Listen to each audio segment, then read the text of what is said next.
तब तक पूरी रूप से भूखमरी का शिकार हो जाएगा पटना ग्रामीण इलाका और प्रलय मच जाएगा। मजदूर मजदूरी नहीं करेगा तो राशन खरीद के खाएगा कहाँ? कोई छोटा मोटा केस में गिरफ्तार हुआ है तो रंगदारी का केस लगा दे रहा है, उसका भी फुल प्रूफ कल हम दें। किस तरह से धारा बदल दी जाती है, जहाँ 323 लगना चाहिए 307 लगा देता है, जहाँ 406 लगना चाहिए 420 लगा देता है। नल जल योजना वार्ड के अधीन कर दिया गया। सरकार ने एक ऐसी नीति बनाया कि वार्ड मुखिया को देखते रह गया, मुखिया वार्ड को देखते। देखिए आज पटना ग्रामीण इलाका का जो स्थिति है, पानी तो पड़ नहीं रहा है, करीब 1 महीना हो गया, पानी पूर्ण रूप से सुखाड़ हो गया है। रोपनी करना तो बहुत दूर का बात है, पीने का पानी का बहुत बड़ा समस्या हो गया है। सरकार ने नल जल लगा दिया। नल जल वार्ड के स्तर पर लगाना था, पंचायत के मुखिया जी जिस वार्ड में लगाना था 20 लाख का काम, किसी एक वार्ड में ज़्यादा वोट बैंक था लगा दी 1 करोड़ का काम, अतिरिक्त वार्ड सब रह गया बिना पानी के। चापाकल योजना था, पूर्ण रूप से सरकार बंद कर दी। आज स्थिति यह है कि इंसान तो इंसान, जानवर को भी पानी पीने के लिए नहीं है। सबसे बड़ी स्थिति है कि अब सरकार को सीधे सुखाड़ घोषित करना चाहिए। इनपुट सब्सिडी 12,000 रुपये प्रति एकड़ किसान को मुहैया कराया जाना चाहिए।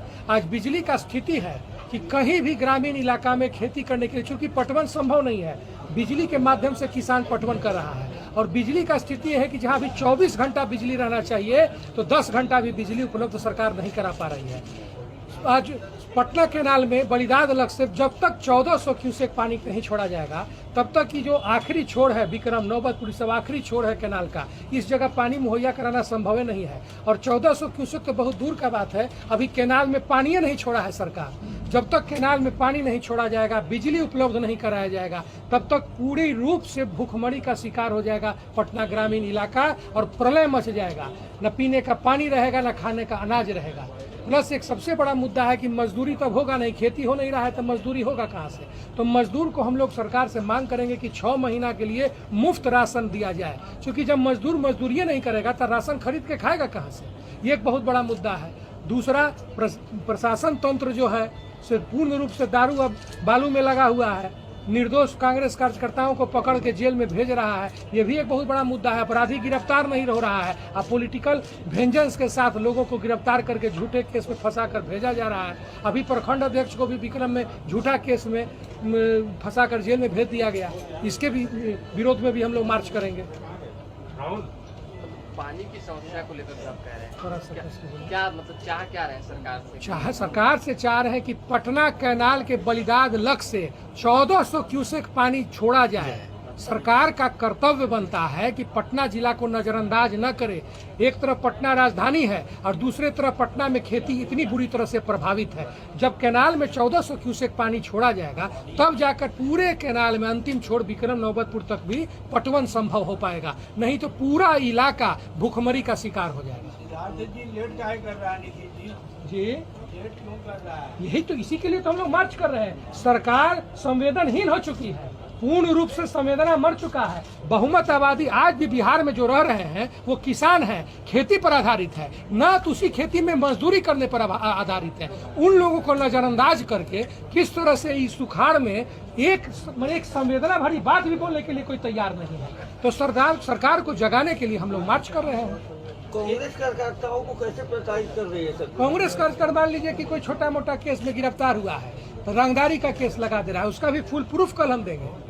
किस तरह से धारा बदल दी जाती है, जहाँ 323 लगना चाहिए 307 लगा देता है, जहाँ 406 लगना चाहिए 420 लगा देता है। मतलब पॉलिटिकल वेंजेंस के साथ काम करता है, कॉन्कॉक्टेड केस बनाया जाता है। पालीगंज एएसपी के द्वारा नाजायज ढंग से विक्रम प्रखंड अध्यक्ष अखिलेश कुमार को फंसाया गया, कोई सबूत नहीं है, और उसके बावजूद जिस गवाह के बेसिस पर फंसाया गया वो गवाह अगले दिन रिटन कोर्ट में दे दिया कि हमने कोई ऐसा वक्तव्य तो नहीं दिया गया है। उसके खिलाफ में भी हम लोग प्रदर्शन करेंगे। आपने कहा कि चिन्हित अधिकारी के द्वारा प्रताड़ित किया था, एकदम पालीगंज एएसपी के द्वारा। नाम क्या सर? अवधेश दीक्षित। किसानों की दयनीय स्थिति है, किसानों की दयनीय स्थिति नहीं है, भूखमरी की स्थिति है। अगर किसानों को कैनाल में पानी मुहैया नहीं कराया गया, अगर किसानों को 24 घंटा बिजली उपलब्ध नहीं करा पाई तो पूरा पटना ग्रामीण क्षेत्र आज भूखमरी का शिकार हो जाएगा। पूर्ण रूप से सुखाड़ तो हो ही चुका है, लेकिन जो भी बोरिंग बने, जो भी बिजली के सौजन्य से, नहर के सौजन्य से थोड़ा बहुत उपज हो सकता है, उससे भी वो किसान वंचित रह जाएगा। सिद्धार्थ जी, जो पैदल मार्च आप लोग निकालेंगे, कांग्रेस के कौन कौन बड़े नेता शामिल होंगे? नहीं, अब जिला कांग्रेस के सभी लोग रहेंगे। अच्छा, जिला कांग्रेस जी जी जी, हमारे नेतृत्व में जिला कांग्रेस के सभी नौजवान रहेंगे। इनपुट सब्सिडी को लेकर भी आपकी मांग है? इनपुट सब्सिडी जिस तरह का स्थिति है, सरकार से हम मांग करेंगे कि 11,000 से 12,000 रुपए प्रति एकड़ किसानों को इनपुट सब्सिडी दिया जाए, जिससे कि कम से कम भूखमरी की परिस्थिति उत्पन्न न हो। कल राकेश टिकैत भी किसानों के लिए बोले हैं, क्या उनके साथ यहाँ बिहार में आंदोलन करेंगे आप? मेरी कोई जानकारी, मेरा इस विषय में कोई जानकारी नहीं है। हम लोग अपने क्षेत्र के विषय में चिंतित हैं और उस विषय को हम लोग उठाकर सरकार को जगाना चाह रहे हैं। 322 के विषय कांग्रेस जो है अपना एक मार्च निकालेगी। हाँ, उसमें हम लोग सम्मिलित रहेंगे। 22 को ईडी के मामले पर है और केंद्र सरकार के द्वारा निश्चित रूप से रहेंगे। ईडी को जिस तरह से एक हथियार बना के इस्तेमाल कर रहा है मोदी सरकार, उसके खिलाफ में 21 तारीख को भी हम लोग प्रदर्शन में रहेंगे। इस प्रेस कॉन्फ्रेंस का मकसद सिर्फ विक्रम की जनता को पानी, विक्रम की जनता को नहीं, पूरा पटना ग्रामीण इलाका, जिसमें पालीगंज से लेके जो भी बलिराज लग से जो पटना कैनाल है, इसमें 1400 क्यूसेक पानी, इस पानी को जब तक छोड़ा नहीं जाएगा तो जितना बिहटा से लेके नौबतपुर से लेके पाली से लेके दुल्हिन, जो भी ये इलाका है वेस्टर्न पश्चिमी पटना ग्रामीण इलाका, इस इलाका में एकदम पूर्ण रूप से भूखमरी की स्थिति उत्पन्न हो जाएगी। आपने कह रहे हैं कि चापाकल योजना चालू होगा, नल जल योजना? नल जल मैंने आपको समझाया, नल जल योजना वार्ड के अधीन कर दिया गया।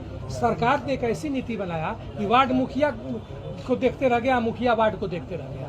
कोई भी काम, जब कोई भी योजना लागू हो सरकार के द्वारा, तो उसका अथॉरिटी किसी एक व्यक्ति को होना चाहिए। सरकार को अगर नल जल कराना था तो या तो वार्ड से कराता या मुखिया से कराता। ये दोनों को दोनों से टैग करा दिया गया और दोनों को टैग से कराने के कारण कोई काम सफलतापूर्वक या उस काम का कोई निष्कर्ष नहीं निकल पाया। आज बहुमत नल जल खराब है। और नल जल हुआ क्या, 12 को 14 को 15 को पंचायत में वार्ड था, 10 वार्ड में बना, 10 वार्ड में 4 वार्ड में चालू ही नहीं है, आज 6 वार्ड में चालू भी है, तो बाकी 9 वार्ड में क्या होगा? बाकी 9 वार्ड तो आज पैसे मर जाएगा। 7-8 साल हो गया चापाकल योजना बंद हुए। तो हमारा कहना है कि जिस वार्ड में नल जल योजना पूर्ण रूप से कारगर नहीं है, चालू नहीं है, कम से कम उस वार्ड को पीने के पानी के लिए अविलंब क्या हो सकता है? अविलंब चापाकल गढ़ा जा सकता है।